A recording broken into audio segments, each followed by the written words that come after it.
जय हिंद दोस्तों, जय भारत दोस्तों। मैं पीके गुप्ता आज आपके लिए आर्मी अग्निवीर का एक टेस्ट लेकर आए। बहुत ही शानदार सीरीज दोस्तों हम लोगों ने शुरू की है। इस सीरीज का आप लोगों को बहुत सारा बेनिफिट होने वाला है। तो चलिए दोस्तों, आर्मी जीडी में जो 50 क्वेश्चन आने हैं आपके इस बार 17 अप्रैल को होने वाले एग्जाम में, वो किस तरह के होंगे, चलिए ट्राई करते हैं, देखते हैं, आपकी नॉलेज भी चेक करते हैं। तो पहला सवाल दोस्तों यहाँ पर लिखा हुआ है कि वन अनुसंधान केंद्र कहाँ पर है भाई। वन अनुसंधान केंद्र लखनऊ, भोपाल, नई दिल्ली, देहरादून। तो दोस्तों राइट जो आंसर होने वाला है आपका, वो कहाँ पर है, देहरादून में है। जी हाँ। अगला सवाल, अगला सवाल क्या है भाई, क्वेश्चन नंबर 2। अभिज्ञान शाकुंतलम पुस्तक, अभिज्ञान शाकुंतलम पुस्तक का लेखक कौन। तो दोस्तों क्वेश्चन में आंसर दे रखे हैं कौन कौन, तुलसीदास, विष्णु शर्मा, कालिदास और सूरसागर। तो ध्यान देना भाई, अभिज्ञान शाकुंतलम और रघुवंशम, अभिज्ञान शाकुंतलम और रघुवंशम, ये दोनों ही किताबें किसने लिखी थी, कालिदास ने। तो दोस्तों हमारा जो है इस क्वेश्चन का जो आंसर होने वाला है वो कालिदास होने वाला है। साथ में मैं कुछ और भी बातें आपको बताने वाला हूं कि विष्णु शर्मा भी बहुत एग्जाम में पूछा जाएगा, पूछा जाता रहा है। कौन सी पुस्तक का लेखक है दोस्तों, पंचतंत्र पुस्तक का लेखक है विष्णु शर्मा। अगर रामचरितमानस की बात करें तो तुलसीदास की बात होगी। अगर सूर सागर की जी हाँ, सूर सागर की बात करें दोस्तों तो उसके राइटर कौन रहे हैं, सूरदास जी रहे हैं। सॉरी। अगला क्वेश्चन, अगला क्वेश्चन, क्वेश्चन नंबर 3 क्या होने वाला है, रूस में रूसी गृह युद्ध कब आरंभ हुआ था दोस्तों। तो इस क्वेश्चन का जो राइट आंसर है वो 1917 से लेकर 1922 तक रूस के अंदर दोस्तों क्या चला था, गृह युद्ध चला था। और साथ में बताना चाहता हूं दोस्तों, फर्स्ट वर्ल्ड वार कब से कब तक चला, 1914 से 1918 तक, अक्सर एग्जाम में पूछ लेता है। और सेकेंड वर्ल्ड वॉर के बारे में, यानी द्वितीय विश्व युद्ध के बारे में बात करें तो 1939 से लेकर 1945 तक चला था। पूछता है कि सेकेंड वर्ल्ड वॉर जो रुका वो किस घटना से रुका। तो दोस्तों अमेरिका ने जापान के 2 शहरों पर बम गिराए थे, हिरोशिमा और नागासाकी, जिसके बाद सेकेंड वर्ल्ड वॉर जो है रुका था। जी हाँ। अगला सवाल, अगला सवाल यानी कि क्वेश्चन नंबर 4 क्या होने वाला है, सभी गौर करें मेरे भाई। प्रसिद्ध मंदिर तिरुपति बालाजी जो मंदिर है दोस्तों, तिरुपति बालाजी मंदिर किस राज्य में स्थित है। जी हाँ, तिरुपति बालाजी मंदिर जो है आपका स्थित है दोस्तों आंध्र प्रदेश में। जी हाँ, आंध्र प्रदेश में। पूछता है क्वेश्चन, आंध्र प्रदेश से रिलेटेड एक क्वेश्चन ये भी पूछता है कि कुचिपुड़ी नृत्य, जी हाँ, कुचिपुड़ी नृत्य किस राज्य से रिलेटेड है। बिल्कुल दोस्तों, कुचिपुड़ी नृत्य कहाँ से रिलेटेड है, आंध्र प्रदेश से रिलेटेड। जी हाँ। ऐसे ही हमसे, ऐसे ही हमसे पूछता है कि श्री हरिकोटा कहाँ पर है, श्री हरिकोटा। जी हाँ, वो श्री हरिकोटा भी आपका कहाँ पर है, आंध्र प्रदेश में है। जी हाँ। आपसे पूछता है कि सबसे लंबी तटरेखा वाला राज्य, समुद्र से लगने वाला सबसे बड़ा राज्य कौन सा है। तो दोस्तों गुजरात है। अगर दूसरे नंबर पर पूछा जाए तो भी आप लोगों का आंसर क्या है, गुजरात। वो कौन सा राज्य है जो सबसे ज्यादा समुद्र से सीमा बनाता है, सबसे लंबा बॉर्डर है जिसका समुद्र के साथ, तो गुजरात। अगर दूसरे नंबर पर पूछा जाए तो आंसर होगा दोस्तों क्या, आंध्र प्रदेश। जी हाँ। अगला क्वेश्चन ज्यादा समय ना लेते हुए, अगला हमारा क्वेश्चन क्या है, भारत में सर्वोच्च शांति काल वीरता पुरस्कार कौन सा। दोस्तों वीरता के लिए सबसे बड़ा पुरस्कार, अगर बात है किसी युद्ध की, बात है अगर किसी युद्ध की, बात है किसी आतंकवादी को मार गिराने की, तो दोस्तों सबसे बड़ा वीरता का पुरस्कार कौन सा है, परमवीर चक्र है। लेकिन लेकिन अगर बात किसी युद्ध की नहीं है, एक नॉर्मल सिचुएशन की बात है, शांति की, पीसफुल माहौल की बात है, तो वीरता का सबसे बड़ा पुरस्कार दोस्तों हमारा आंसर बी होगा। जी हाँ, कौन सा, अशोक चक्र होगा। कई बार पूछ लेता कि भारत का सबसे बड़ा सम्मान कौन सा है, भारत का सबसे बड़ा सम्मान, भारत का सबसे बड़ा सम्मान, सबसे बड़ा नागरिक पुरस्कार, तो दोस्तों फिर हमारे क्वेश्चन का आंसर क्या हो जाता है, भारत रत्न हो जाता है, जिसकी शुरुआत कब हुई थी, 1954 1954 में। और सर्वप्रथम ये दिया किसे गया था मेरे भाई, सर्वप्रथम ये दिया गया था सर्वपल्ली राधा कृष्णन को। जी हाँ, अगले क्वेश्चन का रुख करते हैं मेरे भाइयों, वीडियो में अंत तक बने रहिएगा। अगर आपको इस बार अपने शरीर पर, इस बार आपको अपने तन पर भारत माता की वर्दी हासिल करनी है दोस्तों, तो वीडियो को छोड़कर नहीं जाइएगा। बहुत शानदार चीजें मैं आपको आज अपनी क्लास में बताने वाला हूं। भारतीय खेल प्राधिकरण का मुख्यालय कहाँ पर है, हेडक्वार्टर कहाँ पर है दोस्तों, तो हमारे इस क्वेश्चन का जो आंसर होने वाला है वो नई दिल्ली में होने वाला है। जी हाँ, अगला क्वेश्चन क्या है मेरे भाई, क्वेश्चन नंबर 7, अंडमान और निकोबार। जी हाँ, केंद्र शासित प्रदेशों में सबसे बड़ा केंद्र शासित प्रदेश अंडमान निकोबार। जी हाँ, इसकी राजधानी कहाँ पर है दोस्तों, तो अंडमान और निकोबार की राजधानी कहाँ पर होगी, पोर्ट ब्लेयर में होगी। जैसे हम भारत का मैप देखते हैं मेरे भाई, भारत का मैप देखते हैं तो यहाँ पर जो पानी है वो क्या है मेरे भाई, अरब सागर, इंग्लिश में कहते हैं अरेबियन सी। और यहाँ पर जो है भाई, यहाँ पर क्या है, बंगाल की खाड़ी। और नीचे हमारे भारत के चरणों को धोता है कौन, इंडियन ओशियन, यानी कौन, हिंद महासागर। और यहाँ पर कौन है मेरे भाई, श्रीलंका। तो जो अंडमान और निकोबार का हम जिक्र कर रहे हैं वो अंडमान और निकोबार यहाँ पर हैं। अंडमान और निकोबार कहाँ है, बंगाल की खाड़ी यानी पे ऑफ बंगाल। अगर पूछता है लक्षद्वीप कहाँ है, लक्षद्वीप, लक्षद्वीप कहाँ है, तो लक्षद्वीप कहाँ पर है, अरब सागर में है। और लक्षद्वीप की राजधानी पूछता दोस्तों तो हमारा आंसर होता कवरती। जी हाँ, कवरती। अगला क्वेश्चन सभी मेरे भाई ध्यान दें, नेक्स्ट क्वेश्चन क्या होने वाला है। जी हाँ, कन्नौज का युद्ध शेरशाह सूरी और हुमायूं के बीच कब लड़ा गया। जी हाँ दोस्तों, कन्नौज का युद्ध हुआ था कब, 1540 में। क्या होता है दोस्तों, 1526 में बाबर ने मुगल वंश की स्थापना की और इस बाबर की मृत्यु हो जाती है 1530 में। और 1530 में ही दिल्ली की गद्दी पर कौन बैठ जाता है मेरे भाई, हुमायूं। 1530 से लेकर 40 तक उसने शासन किया, फिर इसे मारकर भगा देता है कौन, शेरशाह सूरी। 1540 युद्ध हुआ था, कन्नौज का युद्ध, कन्नौज का युद्ध, जिसमें बिलग्रामिया कन्नौज का युद्ध कहते हैं। शेरशाह सूरी ने हुमायूं को दिल्ली की गद्दी से भगा दिया, डर कर जान बचाकर भागा हुमायूं। और 1540 से लेकर 1555 तक यानी 15 साल तक घुमक्कड़ों की तरह इधर उधर भटकता रहा। फिर वापस दिल्ली की गद्दी पर दोस्तों बैठता है 1556 में, 1556 में गद्दी पर बैठता है, 1555-56 में तभी उसकी क्या हो जाती है, मृत्यु। किसकी, हुमायूं की। हुमायूं के बारे में पूछ लेता है कि हुमायूं नामा की रचना किसने की, तो दोस्तों हुमायूं नामा की रचना की थी गुलबदन बेगम ने, गुलबदन बेगम ने हुमायूं नामा की रचना की। पूछता है इस हुमायूं का मकबरा कहाँ पर है, कहाँ इसे दफनाया गया, तो मेरे भाई हुमायूं का मकबरा कहाँ पर है, दिल्ली में है। जी हाँ, पूछता है शेरशाह सूरी का मकबरा कहाँ है, तो शेरशाह सूरी का मकबरा कहाँ है दोस्तों, सासाराम बिहार में।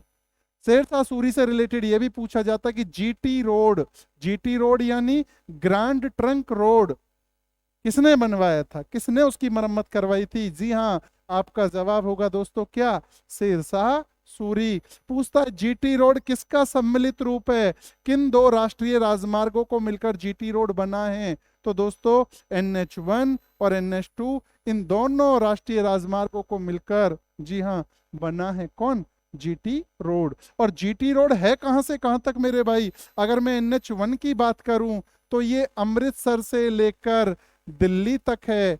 अगर मैं NH2 की बात करूं तो ये दिल्ली से लेकर कलकत्ता तक है। इसका मतलब ये जीटी रोड कहां से कहां तक हुआ दोस्तों, अमृतसर से लेकर के कलकत्ता तक जीटी रोड कहलाता है, जिसकी मरम्मत, जी हाँ, जिसे किसने बनवाया था, शेरशाह सूरी। शेरशाह सूरी दिल्ली की गद्दी पर कब बैठा था, 1540 में। किसे हराकर बैठा दोस्तों, हुमायूं, वही हुमायूं। कौन हुमायूं, जिसका मकबरा दिल्ली में है। हुमायूं नामा की रचना किसने की, गुलबदन बेगम ने की। जी हाँ दोस्तों, वीडियो में जरूर बने रहिएगा। आज पेपर को पास करने का पूरा इंतजाम कर देंगे दोस्तों। इनकलाब जिंदाबाद, इनकलाब जिंदाबाद। पूछता है नारा किसने दिया? ये नारा दिया किसने भाई? शहीद आजम भगत सिंह ने। शहीद आजम भगत सिंह ने किसे गोली मारी थी? सैंडर्स को गोली मारी थी। ये सैंडर्स किसके लिए जिम्मेदार था? लाला लाजपत राय जी पर जो लाठियां बरसाई गई थी, उसका सबसे बड़ा क्रिमिनल, उसको आदेश देने वाला कौन था? सैंडर्स, जो कि वहां का उस समय का कौन था? लाहौर का एसपी था, जिसे गोली मारी किसने? शहीद भगत सिंह ने। शहीद भगत सिंह को, जी हाँ, फांसी कब दी गई दोस्तों? 23 मार्च को उन्हें फांसी दी गई। और इस दिन को किस रूप में मनाते हैं? शहीदी दिवस के तौर पर मनाते हैं। जी हाँ। अगला, नेक्स्ट, अगला क्वेश्चन क्या है, ध्यान देना। नेक्स्ट यानी कि क्वेश्चन नंबर 10। क्वेश्चन नंबर 10, पवित्र पुस्तक भगवत गीता किसने लिखी? भगवत गीता। और पूछता है वेदों की रचना किसने की दोस्तों? तो हमारे क्वेश्चन का आंसर क्या होगा? वेद व्यास होगा। भगवत गीता की रचना भी की और वेदों की रचना भी की। वेद कितने हैं दोस्तों? 4 हैं। कौन कौन से वेद हैं? ऋग्वेद है, सामवेद है, यजुर्वेद है और अथर्ववेद है। हमसे पूछ लेता है संगीत का जनक, भारतीय संगीत का जनक, संगीत की शिक्षा हमें कहां से मिलती है दोस्तों? संगीत के बारे में जानकारी हमें किससे मिलती है? सामवेद से मिलती है। पूछता है सबसे पुराना कौन सा है? ऋग्वेद है। पूछता है सबसे नया या सबसे बाद वाला कौन सा है? अथर्ववेद है। जी हाँ दोस्तों। अगला क्वेश्चन, अगला क्वेश्चन होने वाला है हमारा क्या? इजराइल की मुद्रा क्या है? इजराइल की जो दोस्तों मुद्रा है वो कौन सा है? New shekel. इजराइल की मुद्रा। एशियन जो कंट्रीज हैं या बड़ी बड़ी जो फेमस फेमस कंट्रीज हैं, हमें उनकी राजधानी और उनकी मुद्रा बिल्कुल याद होनी चाहिए अगर अग्निवीर का आपको एग्जाम निकालना है दोस्तों। ऐसी हम एक वीडियो लेकर आएंगे जिसमें ट्रिक के माध्यम से हम आपको सभी देशों की मुद्रा, करेंसी यानी कि याद कराएंगे। जी हाँ। अगला क्वेश्चन क्या होने वाला है दोस्तों? अगला क्वेश्चन होने वाला है निम्न में से किसने भारत के राष्ट्रगान की रचना की दोस्तों? तो राष्ट्रगान की रचना करने वाले कौन थे? रविंद्रनाथ टैगोर। हमारा राष्ट्रगान कौन सा है दोस्तों? जन गण मन। जी हाँ। अगर पूछा जाए राष्ट्रीय गीत, तो हमारा आंसर क्या होता दोस्तों? बंकिम चंद्र चटर्जी। उन्होंने राष्ट्रगीत की रचना किस पुस्तक में की थी? आनंद मठ में। जी हाँ दोस्तों। कौन सी में की थी? आनंद मठ में। पूछता है राष्ट्रगीत कौन सी भाषा में लिखा गया? तो दोस्तों आंसर होगा संस्कृत। और अगर पूछा जाए जनगण मन किस भाषा में लिखा गया दोस्तों? तो बंगाली भाषा में लिखा गया। जी। अगला क्वेश्चन, और इसमें यह भी पूछ सकता है राष्ट्रगान को गाने में समय कितना लगता है? तो मेरे भाई आंसर होगा 52 सेकंड। और अगर पूछता है राष्ट्रगीत यानी वंदे मातरम को गाने में कितना समय लगता है? तो दोस्तों आंसर होगा 65 सेकंड, या हम कह सकते हैं 1 मिनट 5 सेकंड भी कह सकते हैं। अगला सवाल क्या होने वाला है? अगला क्वेश्चन क्या होने वाला है दोस्तों? ध्यान देना। भारत के सांस्कृतिक इतिहास के संदर्भ में तुजुके बाबरी किससे रिलेटेड है? अरे तुजुके बाबरी रिलेटेड है बाबर से। बाबर की आत्मकथा है। जैसे हुमायूं की जो आत्मकथा थी, हुमायूं नामा की रचना गुलबदन बेगम ने की और तुजुके बाबरी की रचना खुद बाबर ने की दोस्तों। बाबर नामा की रचना खुद बाबर ने की। आगे बात करते हैं क्वेश्चन नंबर 14। लोकटक झील कहां पर है? तो लोकटक जो झील है दोस्तों, ये कहां पर है? आपकी मणिपुर में है, याद रखिएगा, मणिपुर में है। हमसे पूछता है चिल्का झील कहाँ है? बहुत बार पेपर में पूछा गया चिल्का झील। तो दोस्तों चिल्का झील कहाँ पर है? उड़ीसा में है। कहाँ पर है? उड़ीसा। हमसे डल झील पूछता है, वुलर झील पूछता है, जो कि कहाँ पर है? आपकी जम्मू कश्मीर के अंदर है। हमसे सांभर झील पूछता है, खारे पानी की सबसे बड़ी झील, जो कि आपकी कहाँ पर होने वाली है दोस्तों? राजस्थान के अंदर होने वाली है। निम्नलिखित में से कौन भारत के मुख्य न्यायाधीश की नियुक्ति करता है? दोस्तों मुख्य न्यायाधीश कहाँ बैठता है? सुप्रीम कोर्ट में। और हमारा सुप्रीम कोर्ट कहाँ है? दिल्ली में। इस सुप्रीम कोर्ट को उच्चतम न्यायालय भी बोलते हैं। तो दोस्तों इसमें जो मुख्य न्यायाधीश होता है, चीफ जस्टिस होता है, जिसकी नियुक्ति कौन करता है? राष्ट्रपति। राष्ट्रपति यानी कि प्रेसिडेंट। जी हाँ। राष्ट्रपति कौन है हमारी अभी फिलहाल जो है? द्रौपदी मुर्मू। हमारे देश की कौन है दोस्तों? राष्ट्रपति हैं द्रौपदी मुर्मू। और तीनों सेनाओं का सर्वोच्च कमांडर पूछता है, तीनों सेनाओं का थल सेना, जल सेना, वायु सेना, उनका सर्वोच्च कमांडर वो किसके अंडर में होती है दोस्तों? तो वो भी सभी किसके अंडर में होती हैं? राष्ट्रपति के अंडर में होती हैं। जी हाँ, हमने जीके के 15 क्वेश्चन निपटाए, फिर साइंस के 15 करेंगे, उसके बाद मैथ के 15 करेंगे और 5 क्वेश्चन दोस्तों रीजनिंग के भी करेंगे। मैं रोजाना आपके लिए 50 क्वेश्चन का एक टेस्ट लाऊंगा आर्मी अग्निवीर का। तो दोस्तों 17 अप्रैल तक भूल मत जाना, दिल्ली एकेडमी, पीके गुप्ता मेरा नाम है दोस्तों। मैं टेस्ट आपके लिए लेकर आता रहूंगा, आपकी अच्छी तैयारी, आपकी अच्छी प्रैक्टिस के लिए। जी हाँ दोस्तों, क्वेश्चन नंबर 16, बायोगैस संयंत्र से निकलने वाली गैस कौन सी है दोस्तों, जो ईंधन के रूप में प्रयोग की जाती है? तो हमारा आंसर क्या होने वाला? मीथेन। मीथेन का फॉर्मूला अगर हमसे पूछे क्या होता है दोस्तों? CH4। CH4 कौन सी गैस जो है कूड़े करकट के जलने से, गोबर वगैरह, इसे बायोगैस भी बोलते हैं, इसे गोबर गैस भी बोलते हैं। गोबर वगैरह के गलने से, सड़ने से जो गैस बनती है, कौन सी बनती है? बायोगैस। और बायोगैस का मुख्य अवयव क्या है दोस्तों? मीथेन है। मीथेन का फॉर्मूला मैंने बताया CH4। क्वेश्चन नंबर 17, कांसा। कांसा यानी कि ब्रॉन्ज। कांसा किन दो चीजों से मिलकर बना है दोस्तों? तो कांसा बना है कॉपर और टीन से मिलकर। कॉपर का संकेत है Cu और टीन का संकेत है दोस्तों Sn। इन दोनों को मिलाकर धातु बनाई जाती है कांसा, जिसे इंग्लिश में कहते हैं ब्रॉन्ज। जी हाँ, अगला क्वेश्चन क्या है? अगला क्वेश्चन क्या होने वाला है आपका? क्वेश्चन नंबर 18, जल का क्वथनांक हमेशा 100 डिग्री पर होता है, वायुमंडल दाब पर डिपेंड करता है, कंटेनर की सामग्री से बना इस बात पर डिपेंड करता है, या सापेक्षित आर्द्रता यानी कि रिलेटिव ह्यूमिडिटी से रिलेटेड करता है? जल का क्वथनांक मतलब दोस्तों जल का उबलना। अगर सी लेवल की बात करें, समुद्र तल की सतह की बात करें, तो भाई जल का जो क्वथनांक होता है वो 100 डिग्री सेल्सियस होता है, यानी कि 100 डिग्री पर पानी उबलने लगता है। लेकिन ये डिपेंड करता है किस पर दोस्तों? वायुमंडलीय दाब के ऊपर। जल का क्वथनांक किस बात पर निर्भर करता है, डिपेंड करता है? एटमॉस्फेरिक प्रेशर के ऊपर डिपेंड करे क्या? जल का क्वथनांक। जी हाँ, अगला question, next question, question number 19, निम्न में से कौन सा जल में घुलनशील विटामिन है दोस्तों?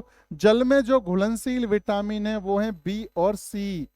कौन से हैं भाई? बी और सी जो विटामिन है वो जल में घुलनशील हैं। अगर पूछता है वसा में घुलनशील, वसा में घुलनशील विटामिन अगर पूछा जाए तो दोस्तों एक लॉजिक कह देते हैं, टीचर लोग लगवा देते हैं, कीड़ा। बच गए जो कीड़ा, KEDA। ये कौन से विटामिन है? वसा में घुलनशील। और जल में जो घुलनशील है वो है बी और सी, यानी BC। और दोस्तों इस विटामिन की खोज किसने की थी? फंक ने की थी। कब की थी? 1911 में।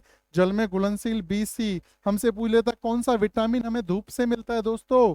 कौन सा मिलता है? D। हमसे पूछ लेता है कौन सा विटामिन खट्टी चीजों से मिलता है, नींबू संतरे वगैरह से? तो आंसर है C। पूछता है कौन सा विटामिन ब्लड का थक्का, ब्लड कोटिंग कहीं कट जाए, खून को बहने से रोकता है? तो विटामिन K। पूछता है कौन सा विटामिन आंखों के लिए अच्छा रहता है दोस्तों? तो आंसर होगा A। एक की कमी से हो जाता है रेटिनॉल।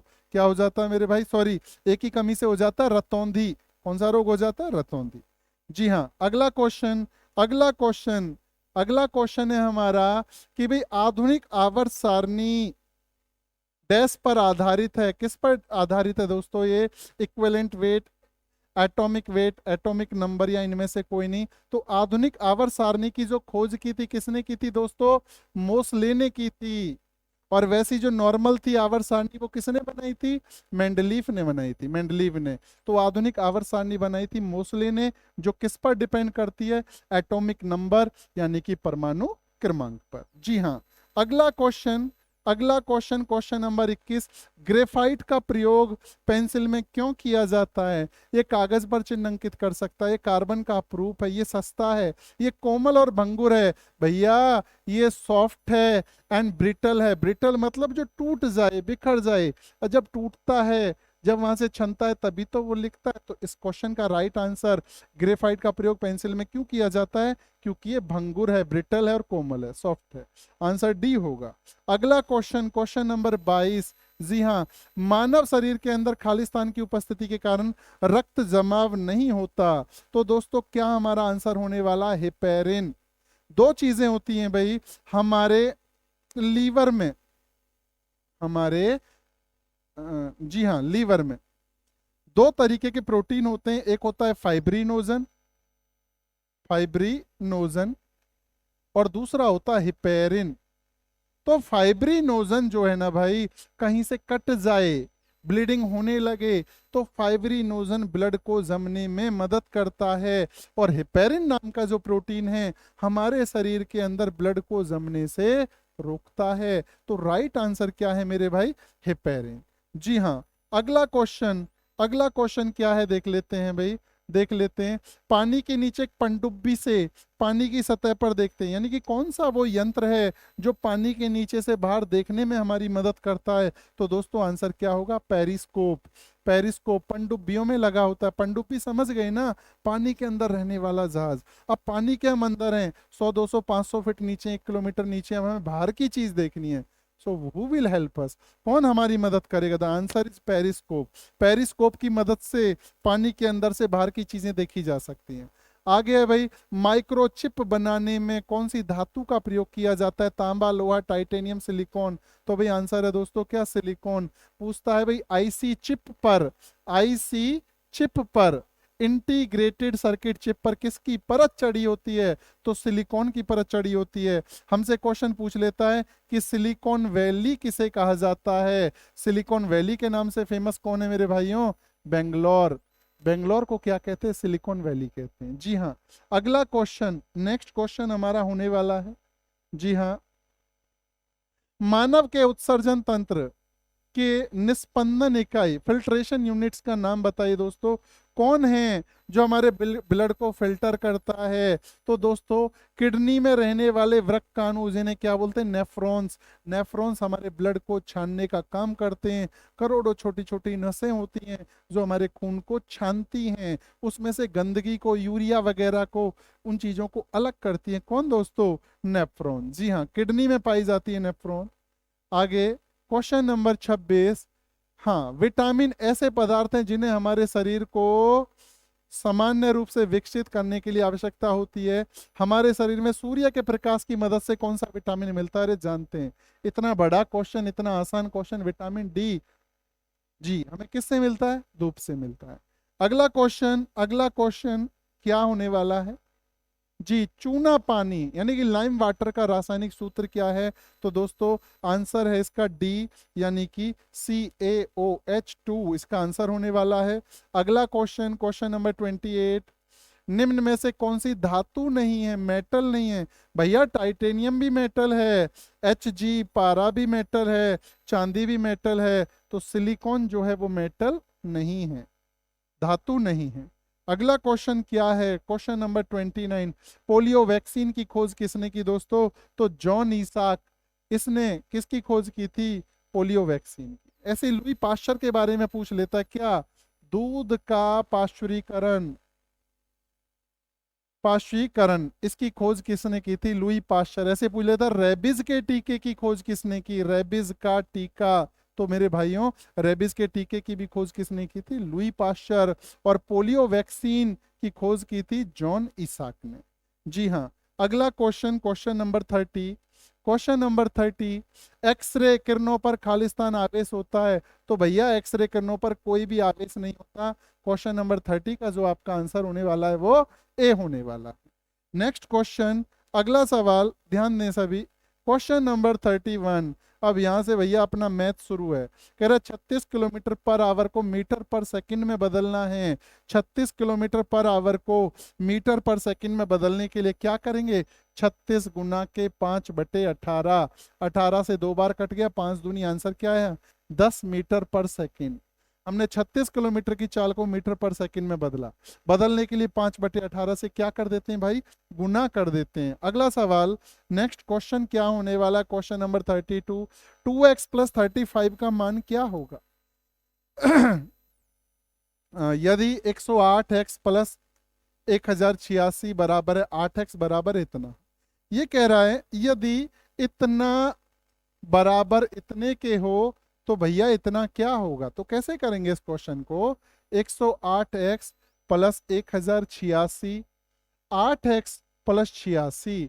इसमें हमने क्या करना है मेरे भाई, एक्स एक्स एक तरफ और वैसी संख्या एक तरफ, यानी कि 108x माइनस के 8x, ये इधर आएगा तो माइनस का हो जाएगा, बराबर है 86 माइनस के 1086।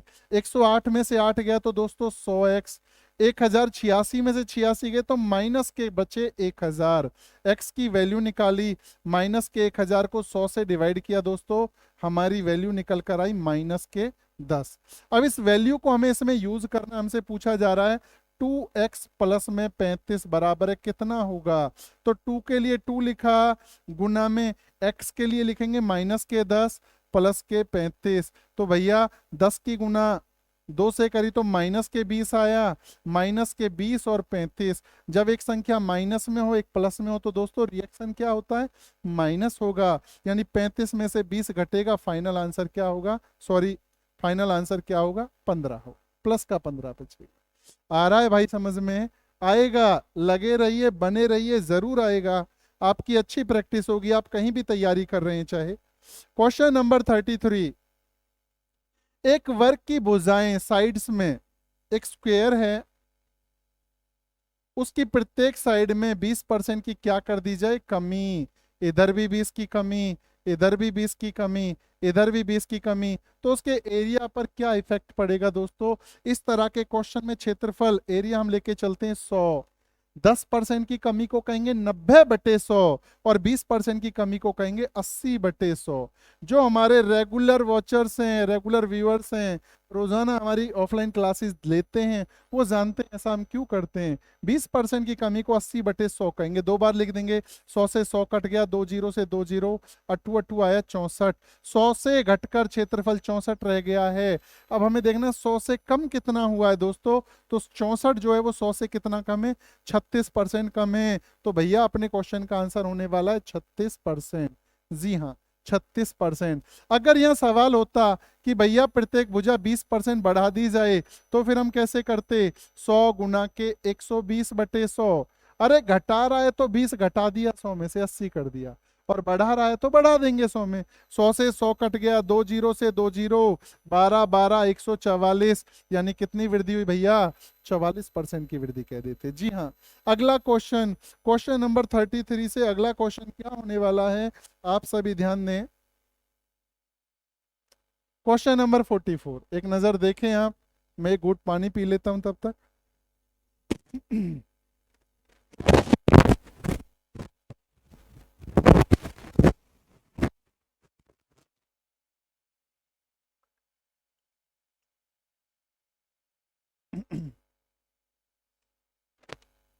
यदि 7 व्यक्ति किसी काम को 30 दिन में कर सकते हैं तो 3 व्यक्ति उस काम को करने में कितने दिन का समय लेंगे भैया।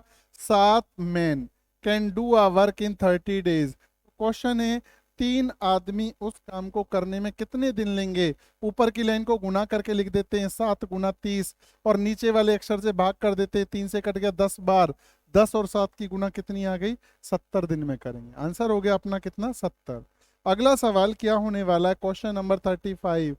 एक व्यक्ति एक वस्तु को 500 में खरीदता है और 20% लाभ पर बेच देता है, उसका लाभ रुपयों में बताना भैया कितना हुआ।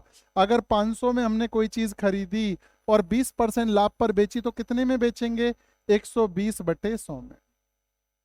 500 में कोई चीज हमने खरीदी, 20% लाभ पर बेचनी है, कैसे बेचोगे, 500 गुना के 120/100, 2 जीरो से 2 जीरो कट गए, 120 और 5 की गुना कितनी आई, 600 में बेचेगा भैया। अब कह रहा हूं उसे लाभ कितना हुआ, प्रॉफिट कितना हुआ, 500 में लाया था, 600 में बेच दी, भैया 100 रुपए का लाभ हुआ। आंसर डी होगा क्वेश्चन नंबर 35 का। अगर ये क्वेश्चन कहता, अगर ये क्वेश्चन ऐसे ना कह के ये कहता 40% लाभ पर बेच दिया, कितने रुपए का लाभ हुआ, कैसे करेंगे, 500 गुणा के 140 बटे में 100 कट जाएगा भैया, आएगा कितना, 700 में बेच दिया, 500 में बेचा खरीदा, 700 में बेचा, कितना लाभ हुआ, 200 का। अगर ये सवाल ऐसे ना होके, समझना भाई, ये कहता 10% हानि पर बेच दिया, कितने पर बेच दिया, 10% हानि, फिर कैसे करते, 500 गुना के 90 बटे में 100, यानी कितने में बेचा, 450 में। 500 की चीज 450 में बेच दी, क्या हुआ भाई? 50 रुपए की हानि, 50 रुपए का लॉस, 50 रुपए का नुकसान। जी हाँ। अगला सवाल क्वेश्चन नंबर 36 क्या कहता है? एक संख्या को 60 से डिवाइड किया जाता है।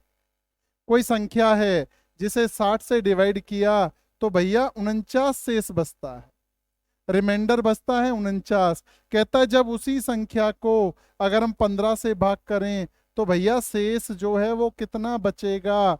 इस तरह के क्वेश्चन में इस 49 को डायरेक्ट 15 से भाग कर देते हैं, जो शेष बचे वही हमारा आंसर होता है। 15 तिये 45, 49 को 15 से भाग करोगे, 15 तिये 45, कितना रिमाइंडर बचा? 4। तो भैया हमारे क्वेश्चन का आंसर 36 का क्या होगा? ए होगा। ए यानी कि कितना होगा? 4 होगा। अगला क्वेश्चन क्या है मेरे भाई? अगला क्वेश्चन क्या है मेरे भाई? Question number 37। ए की लंबाई बी की लंबाई से 60% अधिक है, बी की लंबाई ए की लंबाई से कितने परसेंट कम है? तो मेरे भैया वृद्धि परसेंट देकर कमी परसेंट पूछे तो कमी परसेंट कैसे निकालते हैं? 100 गुना के वृद्धि परसेंट बटे में 100 जमा के वृद्धि परसेंट। फॉर्मूला है भैया, इसमें डाल दोगे आंसर आ जाएगा। वृद्धि परसेंट देकर कमी परसेंट पूछे, कैसे लिखेंगे? 100 गुना के 60 बटे में 100 जमा के 60 यानी कि 160। काट देंगे, 0 से कट गया 0, 4 से कट गया 4 बार, 4 से कट गया 15 बार, 2 से कट गया 2 बार, 2 से कट गया 5 बार। 15 और 5 की गुना 75 बटे 2। 75 को 2 से भाग करोगे दोस्तों कितना आएगा? 37.5%। तो आंसर हमारा बी हुआ, 37.5%। वृद्धि परसेंट देकर कमी परसेंट पूछे तो। ऐसे उल्टा भी हो सकता है भैया, इसका रिवर्स भी हो सकता है। क्या? कमी परसेंट देकर क्या पूछे? वृद्धि परसेंट। तो कैसे निकालेंगे वृद्धि परसेंट? नोट कर लेना आप इस बात को भी। 100 गुना के कमी परसेंट बटे में 100 माइनस के कमी परसेंट। इस फॉर्मूले से करोगे भैया आंसर आ जाएगा। बड़े काम के फॉर्मूले हैं ये, बहुत ज्यादा बातें नहीं लिखाऊंगा, ट्रिक नहीं करवाऊंगा, रटवाऊंगा नहीं, ये मेरा आपसे प्रॉमिस है, सिखाऊंगा आपको मेरे भाई, सिखाऊंगा। अगला सवाल क्या है ध्यान दीजिए, क्वेश्चन नंबर 38। एक व्यक्ति है जिसने 5% साधारण ब्याज की दर पर, कितना भाई? रेट कितना दिया है? 5%, 3 वर्ष के लिए 75,000 रुपए ये समय है, और भैया ये 75,000 क्या है? मूलधन। 75,000 रुपए किसी से ले लिए, किसी जानने वाले से ले लिए, और वो इस पैसे को इसे इसे मतलब प्रिंसिपल कितना? 75,000 रुपए को 3 वर्ष के लिए 7% की दर से आगे दे देता है। लिए हैं 5% की दर से 75,000 रुपए, और आगे किसी को सप्लाई कर दिए कमीशन के लिए, 7% की दर पर दे दिए। अब कह रहा है इस सौदे में उसका लाभ प्रतिशत, सॉरी लाभ बताना, कितने रुपए का लाभ हुआ। भैया उसे ब्याज देना कितना है? मूलधन गुना दर गुना समय बटे में 100। कट गया, गुना करेंगे 5 तिये 15, 15 पंजे 75 हासिल 7, 15 सत्ते 105, 105 और 7 112। उसे ब्याज देना कितना है? 11,250 रुपए। अच्छा, उसने ब्याज कमाया कितना है? मूलधन गुना के दर गुना के समय बटे में 100। 2 जीरो से 2 जीरो कट के गुना कर देंगे, 7 तिये 21, 21 की गुना की 21 0 0, 21 पंजे 105 हासिल 10, 21 सत्ते 147 और 10 157। 15,750 उसे ब्याज मिला, और देना कितना उसे? 11,250। भैया प्रॉफिट उसे कितना हुआ? 0,054। उसे इस सौदे में कितना प्रॉफिट हुआ? 4,500 रुपए का उसे प्रॉफिट हुआ। बात समझ में? अब हम इसे ऐसे भी कर सकते, एक तो ये तरीका हो गया। अब इसका दूसरा तरीका क्या हो सकता है समझना, इसे करने का दूसरा तरीका क्या हो सकता है? एक तो तरीका मैंने बता दिया, अब दूसरा तरीका मैं आपको बता रहा हूं। देखो भैया 75,000 लिए उसने, तो 75,000 लिए तो दिए भी कितने, 75,000। 3 वर्ष के लिए दिए तो 3 वर्ष के लिए दिए हैं उसने, दर 5 पर लिए लेकिन दिए कितने पर, 7 पर। उसे प्रॉफिट कितने का हुआ, 2% का प्रॉफिट हुआ। तो आप सीधा सीधा 75,000 रुपए का 3 वर्ष के लिए 2% का क्या निकाल सकते हो, ब्याज निकाल सकते हो। सीधा सीधा डायरेक्ट आंसर आ जाएगा। 75,000 गुना के 3 गुना के 2 बटे में 100 कट गया भैया। इन तीनों की गुना करोगे आपकी गुना 4500 आ जाएगा, आंसर आ जाएगा। दोनों तरीके मैंने आपको बता दिए, आपको जो अच्छा लगे, आपको जो कंफर्टेबल लगे। क्वेश्चन नंबर अगला भैया 39वां क्वेश्चन। एक संख्या के दुगने में 12 जोड़ने पर उस परिणाम संख्या के 7 गुने से 38 कम हो जाता है। ध्यान देना भाई, कोई संख्या है जिसे हम कह देते हैं x, उसे अगर हम दुगना करें यानी 2 से उसकी क्या करें, गुना, और उसमें 12 जोड़ दें तो परिणाम कितना हो जाता है, उस संख्या के 7 गुने, यानी उस संख्या को 7 से गुना करें और उसमें से 38 कम कर दें। दो इक्वेशन बना दिए भैया। कोई संख्या है, संख्या हमने मानी x, कह रहा अगर संख्या को 2 से गुना करें और 12 उसमें जोड़ दें एक तरफ तो, और दूसरी तरफ कह रहा है संख्या को अगर हम 7 से गुना करें और 38 कम कर दें तो परिणाम क्या हो जाते हैं भाई, इस तरीके से आ जाते हैं। कह रहा है उस संख्या बताओ, संख्या तुम्हें पता लग जाए तो उसका स्क्वायर बताओ। तो कैसे करेंगे, 2 की गुना x से हुई, क्या हुआ 2x plus 12, 7x minus 38, x एक तरफ, 2x minus 7x minus 38 minus 12, 7 में से 2 गया तो माइनस के 5x, ये 38 भी माइनस का 12 भी माइनस का, दोनों जुड़ जाएंगे 50। भैया x की वैल्यू आ गई 10, 50 बटे 5, 10। संख्या हमें मालूम कर पड़ गई, वो संख्या कितनी है 10। कह रहा संख्या का वर्ग बताओ, स्क्वायर बताओ, तो 10 का स्क्वायर कितना होगा भैया, 100 हो। आंसर हमारा 100। अगला सवाल, सवाल नंबर 40 क्या है भैया, देख लेना। जब एक भूखंड को 18,700 में बेचा जाए, 18,700 में क्या किया, बेचा, तो भैया मालिक को क्या हुआ, 15% की क्या हुई, हानि। ये दो सवाल हैं, पहला सवाल यहां तक है। बेचा है 18,700 में, 15% की हानि हुई, तो भैया हम सीपी निकाल सकते हैं क्या, क्रिया मूल्य निकाल सकते हैं। तो मेरा जवाब है हाँ। क्रिया मूल्य निकालने के लिए फॉर्मूला उल्टा लगता है, यानी 18,700 गुना के 100 बटे 85 आएगा। काट दिया 17 से 5 बार, 17 एकम 17, 17 एकम 17, 0 0, 5 से काटा, 5 दूनी 10, 5 दूनी 10, 0, 220 की 100 से गुना करेंगे भैया, सीपी आया कितना, 22,000। उसका खरीद मूल्य है उस भूखंड, उस जमीन का 22,000। कह रहा भूखंड को किस मूल्य पर बेचें, विक्रय मूल्य निकालना है ताकि 15% का लाभ हो। कैसे करेंगे, 22,000 गुना के 115 बटे में 100, 2 जीरो से 2 जीरो कट जाएंगे, 220 की और भैया इसकी गुना कर देंगे, 0, 22 पंजे 110, हासिल लगे 11, 22 एकम 22 और 11 33, हासिल लगा 3, 22 एकम 22 और 3 25, तो अपना आंसर हुआ 25,300, यानी कि 40वें क्वेश्चन का आंसर हमारा हो गया सी। जी हाँ, अगला सवाल क्या है, स्क्रीनशॉट लेते रहना भाई ताकि आपको पता लगता रहे। वीडियो को पॉज करके दोबारा भी देख सकते हो। अगला क्वेश्चन, क्वेश्चन नंबर 41। 30 लड़कों का औसत जो वजन है वो 20 लड़कियों के औसत वजन से 5 किलोग्राम क्या है, अधिक है। कह रहा 30 लड़कों का कुल वजन है 1050। सुनना भाई, 20 लड़कियों का वजन बताना। 30 लड़कों का कुल वजन 1050 है, तो भैया इनका औसत कितना होगा, 30 लड़कों का 1050 को 30 से भाग कर देंगे, 0 0, 3 3 हो, 3 5 से 15, यानी लड़कों का औसत वजन जो है, एवरेज वेट है 35 है। अब पहली लाइन में कहता है लड़कों का औसत वजन 20 लड़कियों के औसत वजन से 5 अधिक है। लड़कों का जो औसत वजन है लड़कियों से 5 अधिक है, यानी लड़कों का औसत वजन 35 है, तो लड़कियों का औसत वजन कितना हुआ भैया, इन 20 लड़कियों का औसत वजन होगा कितना, 30। किसका, 20 लड़कियों का औसत वजन कितना होगा, 30। क्यों, क्योंकि सवाल में बोला है कि लड़कों का औसत वजन लड़कियों के औसत वजन से 5 अधिक है। अब तभी तो 5 अधिक बनेगा। कह रहा 20 लड़कियों का कुल वजन बताओ। इस 20 की और 30 की गुना कर देंगे, कुल वजन आ जाएगा। कितना आ जाएगा भैया? 20 गुना 30 यानी कि 600। जी हाँ, कितना आया? 20 गुना 30 मतलब 600।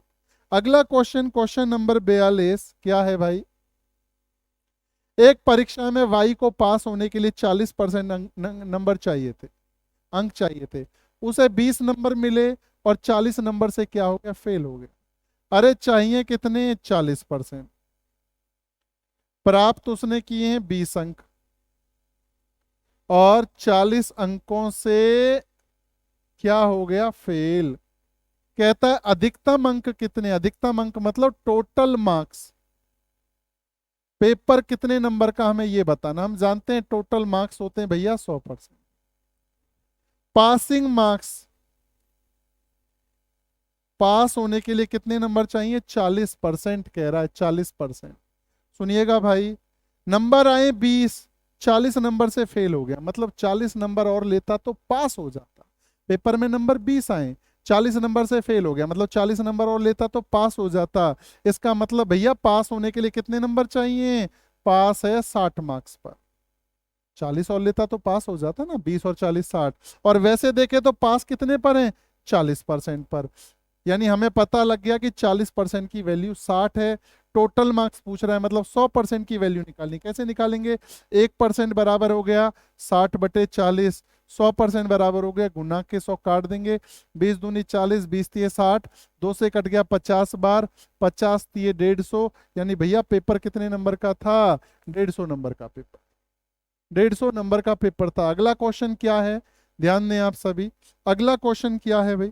थोड़ा और पेशेंस बनाए रखें। 50 सेंटीमीटर परिमाप वाले आयत की भुजाओं का अनुपात 1:4 है। भैया रेशो में क्या लगा सकते हैं? एक्स लगा सकते हैं। आयत यानी रेक्टेंगल की चौड़ाई और लंबाई का रेशो, ये चौड़ाई है ये लंबाई है, क्योंकि लंबाई चौड़ाई से ज्यादा होती है, इतना है। पेरीमीटर इतना है। पेरीमीटर को कहाँ रखेंगे? पेरीमीटर के फॉर्मूले के सामने। हम जानते हैं 2 × L + B होता है परिमाप। तो भैया 2 के लिए 2 लिखा, L है 4x, B है 1x, परिमाप कितना है भैया? 50। 2 उधर गया, 4x और 1x कितना हो गया? 5x बराबर है 50/2 यानी कि 25। x की वैल्यू कितनी आई? 25/5 यानी कि कितनी आई? 5 आई। पुट कर देंगे। चौड़ाई आई 5 एकम 5, लंबाई आई 5 चौके 20। अब क्या कहता है? एक वर्ग का परिमाप क्या होगा जिसका क्षेत्रफल आयत के क्षेत्रफल के बराबर? अच्छा भैया आयत का क्षेत्रफल क्या हुआ? आयत का क्षेत्रफल हुआ 20 गुना के 5 यानी कि 100। अब ये कह रहा है वर्ग का जो क्षेत्रफल है आयत के क्षेत्रफल के बराबर है, यानी आयत का क्षेत्रफल 100 तो वर्ग का क्षेत्रफल भी 100।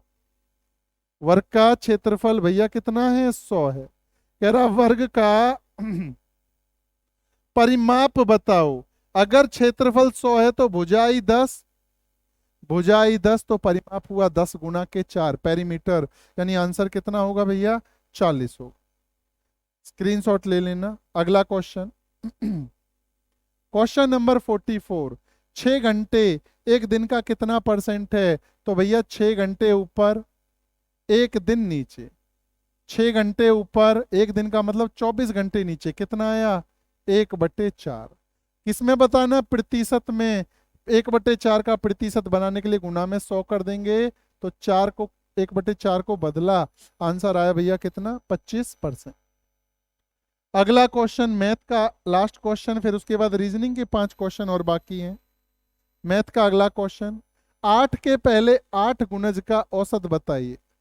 द मल्टीपल ऑफ 8 क्या होता है? 8 का मल्टीपल 8, 16, 24, 32, 40, 48, 56, 64। 8 का पहाड़ा पढ़ना है 8 तक। 8 एकम 8, 8 दूनी 16, 8 तिये 24। 8 के 8 गुणज ये हैं, हमें इनका क्या बताना है? औसत। भाई जब संख्याओं में गैप क्या हो? बराबर। गैप कैसा हो? बराबर। सब में 8 8 का गैप है, 8 एकम 8, 8 दूनी 16, 8 3 24। हमसे औसत पूछा जाए, क्या पूछा जाए? औसत। तो औसत निकालने का एक तरीका तो ये है कि इन आठों को जोड़ो और 8 से भाग कर दो, एक तो तरीका ये है। दूसरा इसका शॉर्ट तरीका क्या है? पहली संख्या और आखिरी संख्या दोनों को जोड़ के 2 से भाग कर दोगे तो औसत आ जाएगा। पहली संख्या कितनी है? 8। आखिरी कितनी है? 64। दोनों को जोड़ा 72 आया, 2 से भाग किया भैया कितना आ गया? 36। तो अपना आंसर कितना है? 36। पहली और आखिरी को जोड़ के 2 से भाग करने से औसत केवल तब आएगा जब संख्या एपी सीरीज में हो, यानी गैप इनके बीच का क्या हो? बराबर। अगर कोई भी संख्या लिखी होंगी गैप बराबर नहीं होगा तो इस तरीके से आंसर नहीं आएगा। याद रखना, कभी सवाल को गलत कर जाओ।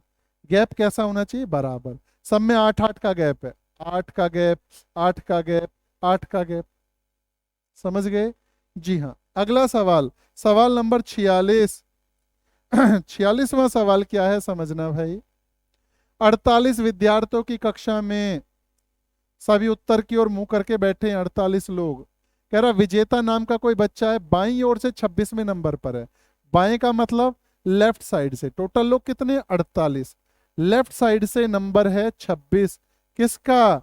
विजेता का। सवाल है दाईं ओर से मतलब राइट साइड से उसका नंबर क्या होगा? भैया टोटल लोग दे रखे हो, एक साइड से पोजीशन दे रखी हो, दूसरी साइड से पोजीशन पूछे, तो भैया ये तरीका है। कितना नंबर होगा? 23। टोटल में से 48 में से 26 को घटाकर एक जोड़ देना। 48 में से 26 गया तो 22, एक जोड़ दिया तो 23, यानी हमारे क्वेश्चन का आंसर क्या होगा? राइट साइड से उसकी पोजीशन कितनी होगी? 23वीं होगी। जी हाँ। अगला सवाल अगला सवाल, सवाल नंबर 47। एक लड़के का परिचय कराते हुए लीला ने ऐना से कहा वह मेरे दादा दादी की इकलौती संतान का इकलौता पुत्र है। लड़का, लीना का क्या लगा? भैया इस तरह के क्वेश्चन को अपनी फैमिली में रखकर कहते हैं, अपने परिवार में मिलाकर कहते हैं। लीला ऐना से कह रही है, लीला कोई फीमेल है, लड़की है, किससे कह रही है? ऐना से।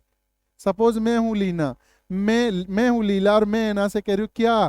कि भाई कोई लड़का खड़ा उसके बारे में बता रहा हूँ, कोई लड़का है, उस लड़के के बारे में मैं बता रही हूँ। कौन है ये लड़का? मेरे दादा दादी की इकलौती संतान। अब सोचो, लीला कह रही है मैं हूं लीला, मेरे दादा दादी की इकलौती संतान कौन हुए? अरे मेरे पिता हुए। मेरे दादा दादी की इकलौती संतान कौन हुए? मेरे पिता। उस मेरे पिता का इकलौता पुत्र है वो। मेरे पिता का इकलौता पुत्र कौन हुआ? लीला का, यानी मेरा भाई हुआ। तो वो लड़का लीला का कौन है भैया? वो लड़का जो है लीला का कौन है? भाई है। जी हाँ। अगला सवाल, नेक्स्ट क्वेश्चन। एक निश्चित कोड भाषा में FMOPRA इसे क्या कहा जाता है? 8 3 4 2 0 7। कह रहा QMATL इसे कहा जाता है 9 5 3 7 6 1। तो सवाल पूछ रहा है QTMPRL इसे क्या कहा जाएगा? भैया जब सवाल में सारी स्पेलिंग वो हो जो ऊपर दे रखी हो, आप देखो QB है, TB है, MB है, PB है, RB है और कौन है? LB है। तो इस पैटर्न को एनालॉगी बोलते हैं। जो शब्द इसने जिस अक्षर के लिए लिखा वही शब्द हमने लिख देना है। यानी Q के लिए इसने कौन लिखा है? 5, हमें भी 5 लिखना है। T के लिए ये रहा T, सेकंड लास्ट अक्षर। T के लिए क्या लिखा है? 6, हम भी 6 लिख देंगे। अच्छा, M के लिए इसने क्या लिखा? तीसरे नंबर का अक्षर है 3, हम भी 3 लिख देंगे। P के लिए, P कहाँ है? ये रहा, पीछे से तीसरे नंबर पर क्या लिखा है? 2, हम भी 2 लिख देंगे। R के लिए सेकंड लास्ट अक्षर है 0 लिखा है, हम भी 0 लिख देंगे। L के लिए, L कहाँ है? लास्ट में, इसने 1 लिखा, हम भी 1 लिख देंगे। तो आंसर क्या है? 563 201, 563 201। यानी कि आंसर क्या हुआ हमारे क्वेश्चन का? बी हुआ। Question number 49। 49वां क्वेश्चन क्या है सुन लो। दिए गए विकल्पों में से उस शब्द का चयन कीजिए जो श्रृंखला में क्वेश्चन मार्क वाली जगह पर आएगा। यहाँ लिखा है 4 16 36 64। तो ऐसे कौन आएगा भैया? ये 4 क्या है? 2 का स्क्वायर। ये 16 है 4 का स्क्वायर। ये 36 है 6 का स्क्वायर। ये 64 है 8 का स्क्वायर। 2 का स्क्वायर, 4 का स्क्वायर, 6 का स्क्वायर, 8 का स्क्वायर। अब क्या आना चाहिए? 10 का स्क्वायर। 10 का स्क्वायर मतलब कौन आएगा? आंसर हो गया 100 आएगा। एक छोड़ के एक के स्क्वायर लिख रखे हैं। आखिरी क्वेश्चन, वो भी सीरीज से ही है भाई। क्वेश्चन नंबर 50, EJNQS, आगे कौन आएगा भैया?